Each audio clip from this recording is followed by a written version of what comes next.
Our Philip Ward joins us now for talking with the local lawmakers on what their priorities will be in Harrisburg.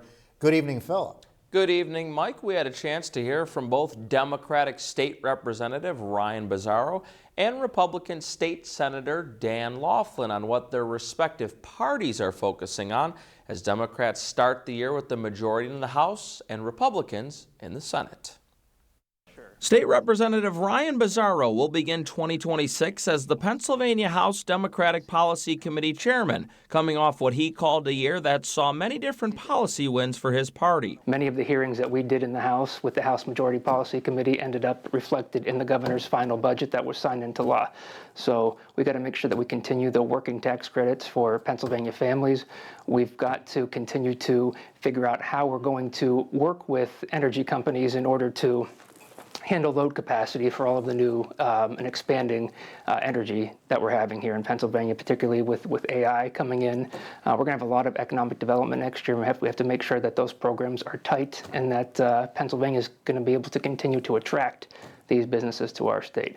As many folks know, if they've read, that Pennsylvania is the only growing economy in the northeastern part of the United States. So I'm very proud of that, proud to take part in that. I think Pennsylvania is on the right track. What I think we're going to see next year are some, hopefully, revenue generating ticket items that not only are policy ticket items, but also generate revenue.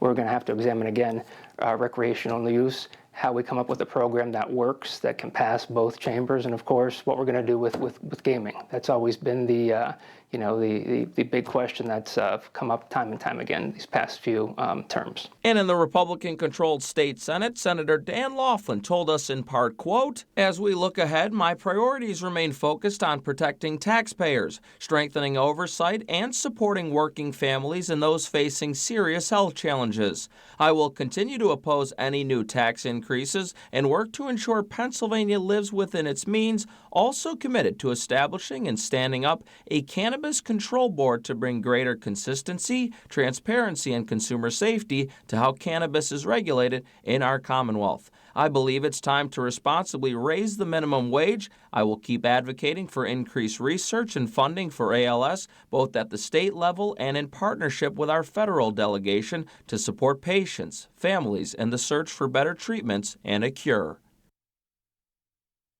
And both the Pennsylvania House and Senate will start their next legislative sessions as they typically do on the first Tuesday of the year, coming up on January 6th. Mike?